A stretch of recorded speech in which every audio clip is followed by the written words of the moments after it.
A ver, hay una pregunta que seguro nos hemos hecho todos en algún momento, ¿eh? Viendo las noticias o, no sé, simplemente viviendo el día a día. Sí, claro. ¿Por qué parece que estamos como atrapados en los mismos problemas de siempre? A lo largo de la historia han surgido incontables teorías sociales, económicas, políticas. Todas prometiendo un mundo mejor. Todas. Y sin embargo, pues aquí estamos. Parece que cada solución que inventamos, con el tiempo, genera sus propios problemas, que a veces son, de hecho, idénticos a los que quería resolver. Es un ciclo muy frustrante, sin duda. O sea, cambiamos de sistema, de ideología, de líderes y las distorsiones de fondo, no sé, la corrupción, la violencia, la desigualdad. La polarización. La polarización, claro. Parece que siempre encuentran una nueva forma de manifestarse. Es como si estuviéramos tratando de arreglar los síntomas una y otra vez, pero sin entender cuál es la enfermedad de raíz. Exacto. Y justo por eso, hoy vamos a sumergirnos en un material que nos llegó. Es un análisis bastante provocador que propone una respuesta, pues, radical a esa pregunta. La premisa es audaz, casi una herejía para el pensamiento social tradicional. Sostiene que prácticamente todas las teorías, desde el marxismo hasta el liberalismo más optimista, parten de un error de diagnóstico, monumental. Ok, suena fuerte. Sí. Así que la misión de hoy es desmenuzar ese argumento, entender cuál es ese supuesto error fundamental y, bueno, ver a dónde nos lleva. La advertencia es que la conclusión es poco convencional. Pues vamos a entrarle. La idea central de este texto, que sí es bastante fuerte, es que el error de fondo siempre ha sido el mismo. Creer que la sociedad es una entidad que existe afuera de nosotros. Claro.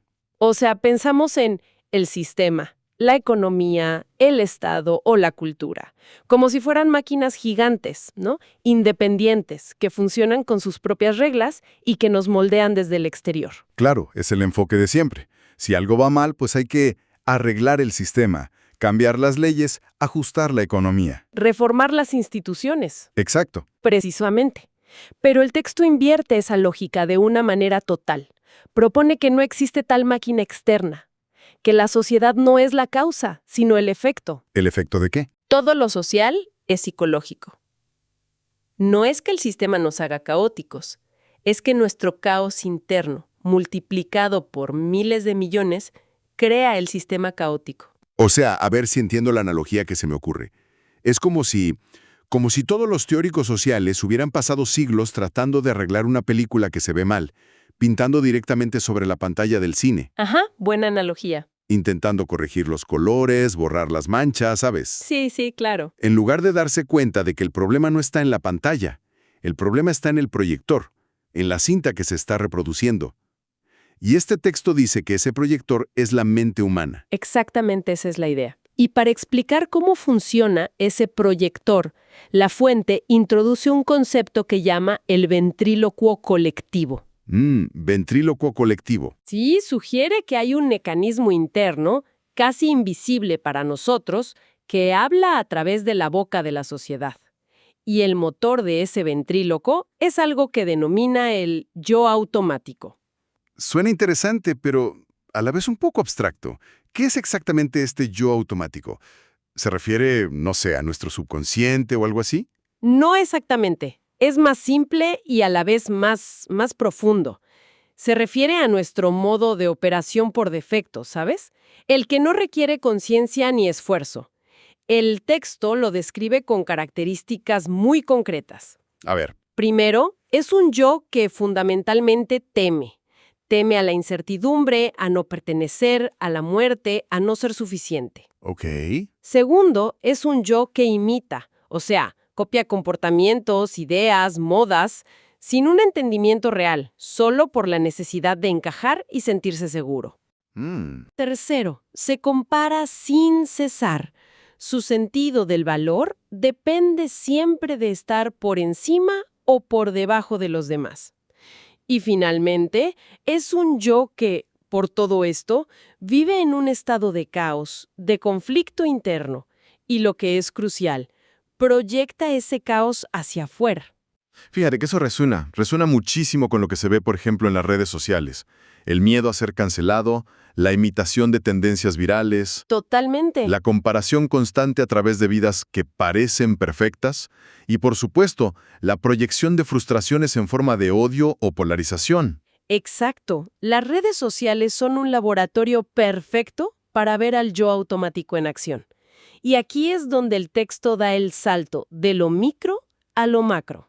Ok. Argumenta que no necesitamos teorías complejas sobre estructuras de poder o sistemas económicos para explicar nuestros grandes problemas sociales. Lo único que necesitamos es imaginar a ese yo automático, temeroso, imitador, comparativo y caótico multiplicado por 8,000 millones. ¿Y el resultado de esa multiplicación sería? Pues la sociedad tal como la conocemos. Vaya. Precisamente. El texto da ejemplos muy directos. Dice que es un mercado financiero volátil y propenso a las burbujas y los pánicos. Ajá. Es simplemente el miedo y la codicia, dos emociones primarias del yo automático, amplificadas a una escala global. Claro. O que es una ideología política rígida que divida al mundo en buenos y malos. Es la necesidad de seguridad e identidad de ese yo automático proyectada en un sistema de creencias que nos dice: tú perteneces a los correctos. La política de la polarización, entonces, ¿no sería más que la manipulación a gran escala de esos miedos? De esos miedos y de esa necesidad de pertenencia, exacto. Lo fascinante es que le quita toda la complejidad, como la complejidad y el misterio a estos grandes fenómenos. Los aterriza en algo que, en teoría, podemos observar en nosotros mismos a cada momento. Sí, No es el capitalismo el que es inherentemente codicioso. Es que está construido por y para seres que en su modo automático lo son. esa es la conexión radical que hace. No es una falla del sistema, sino la manifestación inevitable de la psique humana cuando no se conoce a sí misma. La sociedad no es una fuerza externa que nos corrompe. Sino un espejo. Es el espejo en el que se refleja a la vista de todos el estado interno de la humanidad. Ok, si aceptamos esta premisa, aunque sea como experimento mental, la siguiente pregunta es inevitable. Si el problema es interno, ¿qué pasa con todos nuestros intentos de solucionarlo desde afuera? Pienso en las revoluciones, las nuevas constituciones, los grandes movimientos, toda la historia. ¿El texto sugiere que todo eso ha sido una pérdida de tiempo? Pérdida de tiempo es una forma. Dura de decirlo, pero el argumento sí apunta en esa dirección. La fuente afirma que esta es la razón fundamental por la que las reformas, a la larga, siempre fracasan o se distorsionan. De hecho, presenta la historia humana como un ciclo trágico y repetitivo de 3 pasos. Paso 1. Un sistema social, político, económico se vuelve opresivo, insostenible y colapsa. Ok. Paso 2. Con gran esperanza, se diseña e implementa un nuevo sistema que promete solucionar los problemas del anterior. Y el paso 3 es que el nuevo sistema, después de un tiempo, empieza a mostrar exactamente las mismas grietas que el viejo. La misma corrupción, la misma lucha por el poder. La misma opresión. Solo que con otros nombres, otras justificaciones. Exactamente. Es un ciclo que no se rompe porque, aunque cambiemos el escenario, los actores, y el guión interno que siguen, pues son los mismos. Claro. El texto es muy directo con los ejemplos. Dice: puedes reemplazar el capitalismo con el comunismo, pero si la gente sigue operando desde el miedo a la escasez, la ambición por el poder, la necesidad de identificarse con un grupo, el nuevo sistema será igual de opresivo. La ambición que en un sistema te lleva a acumular capital, Ajá. en el otro te lleva a escalar en la burocracia del partido. Pero el impulso es idéntico. El impulso es idéntico. O puedes sustituir una monarquía autoritaria por una democracia liberal. Pero si la gente sigue siendo susceptible a la manipulación emocional, si sigue repitiendo eslóganes que no entiende, Y si su participación se basa en ansiedad social, en tribalismo, pues la democracia se convierta simplemente en un campo de batalla de tribus, ¿no? No en un diálogo de ciudadanos. El tirano ya no es un rey, sino la opinión pública manipulada. wow, Y va un paso más allá, incluso con la religión. Se puede reemplazar una sociedad teocrática por un Estado laico, pero si el software psicológico del fanatismo, esa necesidad de tener una verdad absoluta, de pertenecer a los iluminados y de destruir al infiel, intacto. si sigue intacto, la gente encontrará nuevas religiones. La ideología política, el nacionalismo, hasta un equipo de fútbol, se puede convertir en el nuevo dogma por el cual estar dispuesto a odiar y a morir. Es una visión bastante sombría porque implica que cambiar la estructura externa es, como dice la analogía, inútil. Es como redecorar una y otra vez una casa que tiene los cimientos podridos. Ajá. Tarde o temprano, las paredes se van a volver a agrietar, no importa de qué color las pintes. Esa es la conclusión. El problema no es el modelo de la casa, sino el material con el que está construida. Esa mente humana operando en modo automático, sin autoconocimiento. Entiendo, pero si la base siempre es defectuosa, ¿por qué insistimos tanto en defender estas estructuras? El texto explica esa psicología de la negación. Cuando un sistema que defendemos falla, rara vez admitimos que la idea estaba mal desde el principio. Absolutamente, y ese es uno de los puntos más interesantes del análisis. Expone cómo las teorías sociales, una vez que la realidad demuestra sus fallos, no desaparecen, se transforman.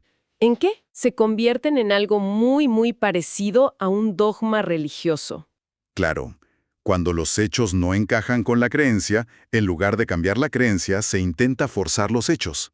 Exacto. El texto menciona las justificaciones típicas que todos hemos escuchado y que funcionan casi como un catecismo. Cuando una utopía política o económica fracasa estrepitosamente, sus defensores no dicen, nuestra teoría era errónea. Dicen cosas como, La idea era perfecta, el problema fue la aplicación. esa es la número 1. O la clásica, fue por la corrupción de unos pocos líderes que traicionaron el ideal. Y mi favorita, que es la más elitista. La gente común no estaba preparada para una idea tan avanzada. Son mecanismos de defensa perfectos para proteger la creencia. La culpa nunca es de la idea, siempre es de la imperfecta realidad humana. Y esto lleva a la conclusión del texto sobre este punto, que es muy potente. Las teorías sociales se vuelven dogmas porque nunca cuestionan al creyente. La falla siempre está allá afuera. En los otros, en el sistema, en los enemigos. Exacto, nunca aquí adentro, en la propia estructura psicológica de quien cree. Pero ¿por qué esa resistencia tan feroz a mirar hacia adentro? Es solo ego. La fuente sugiere que es algo mucho más primario que el ego. Es porque mirar la raíz del problema es aterrador. Significaría confrontar la arquitectura interna de nuestro propio yo automático. Ajá. Es enfrentarse al hecho de que gran parte de lo que creemos, hacemos y somos no es producto de una elección consciente, sino de ese miedo primario, de esa compulsión por imitar y de esa necesidad desesperada de una identidad, de una etiqueta que nos dé seguridad. Soy de izquierdas, soy libertario, soy de esta nación, creo en esto. Cuestionar la teoría sería cuestionar quiénes somos. Y eso, pues, es un abismo que pocos se atreven a mirar. Es mucho más cómodo culpar al sistema que admitir, quizá el problema está en el mecanismo fundamental con el que yo y todos los demás operamos.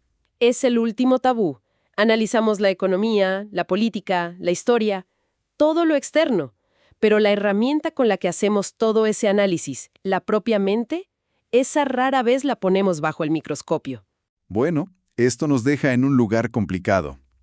Si cambiar el mundo desde afuera es una ilusión, si las reformas son inútiles y nuestras creencias son mecanismos de defensa, ¿cuál es la alternativa que propone el texto? ¿Simplemente nos sentamos a esperar el apocalipsis? Suena bastante pesimista. Parece pesimista, sí, pero el texto no lo presenta como una conclusión, sino como un nuevo punto de partida. Una vez que se descarta la vía de la reforma externa, propone la única vía que queda. ¿Y cuál es? Y la llama deserción. Deserción. La palabra suena a rendición, a abandonar la lucha. Es clave entender a qué se refiere. No es una deserción política. No significa irse a vivir al bosque o abandonar la sociedad. Es un acto puramente interno, silencioso. La deserción, según la fuente, ocurre cuando un individuo, a través de la autoobservación, empieza a dejar de operar desde el yo automático. A ver, explícame eso. ¿Cómo sería en la práctica? Significa que una persona, en su vida cotidiana, empieza a tomar conciencia de sus propios automatismos. Se da cuenta cuando está reaccionando por miedo y no por inteligencia. Se da cuenta cuando está repitiendo una opinión solo para encajar, sin haberla pensado realmente. Se da cuenta cuando siente la punzada de la envidia al compararse. Y al darse cuenta, conscientemente, elige no actuar desde ese impulso. Ya veo. No se engancha en la discusión online. No compra lo que no necesita solo para impresionar. No alimenta su identidad odiando al otro bando. O sea, deja de echarle leña al fuego colectivo. Exactamente. En esencia, deja de alimentar la estructura colectiva con su propio ruido, con su propio caos. El texto usa una metáfora biológica. Esa persona deja de ser una célula funcional del organismo social enfermo. ¿Se vuelve invisible para el sistema? Se vuelve, en cierto modo, invisible, porque el sistema se alimenta de esas reacciones automáticas. Entiendo. El cambio es radicalmente individual. No se trata de convencer a nadie ni de organizar un movimiento. Nada de eso. El argumento final es que una sociedad nueva no nace de una masa de gente que se despierta junta en una gran revolución. No. Nace del acto discreto, anónimo y silencioso de una sola persona que en su metro cuadrado de existencia deja de repetir, deja de obedecer las narrativas prefabricadas y, sobre todo, deja de proyectar su propio desorden interno. Al limpiar su propia casa, deja de ensuciar la calle.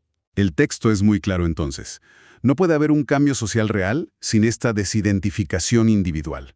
No puede haber paz colectiva si los individuos no encuentran primero una claridad interna. Todo lo demás es... Teatro es la palabra que usa.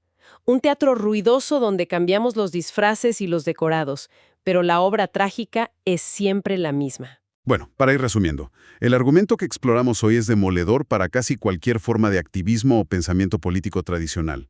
La idea es que todas las teorías sociales fracasan porque cometen el mismo error de categoría. Confunden el efecto, la sociedad y sus problemas, con la causa. La mente individual no examinada. Exacto. Intentan arreglar el eco sin prestar atención a la voz que lo produce. De hecho, la frase final del texto lo resume todo de manera perfecta. La sociedad es el eco del yo. Y es una metáfora muy precisa, porque si la sociedad es un eco, la única forma de cambiarlo no es gritándole al eco, esperando que se corrija a sí mismo. La única manera es cambiar la voz original, la fuente del sonido. Claro. El texto concluye que cualquier intento de modificar la sociedad sin esa transformación radical del individuo no es más que, en sus propias palabras, ruido político disfrazado de filosofía. Es un argumento que al final le quita la responsabilidad a los sistemas y se la devuelve por completo al individuo. Y creo que eso nos deja con una idea muy potente para reflexionar, ya fuera del texto. Si aceptamos por un momento esta premisa de que la sociedad es un eco, ¿qué narrativa personal, qué voz, qué vibración estamos aportando cada uno de nosotros a ese eco colectivo todos los días? Quizás en la forma en que hablamos con la familia, en lo que compartimos en Internet, en cómo reaccionamos al tráfico. ¿Estamos contribuyendo al ruido o quizás a un posible silencio?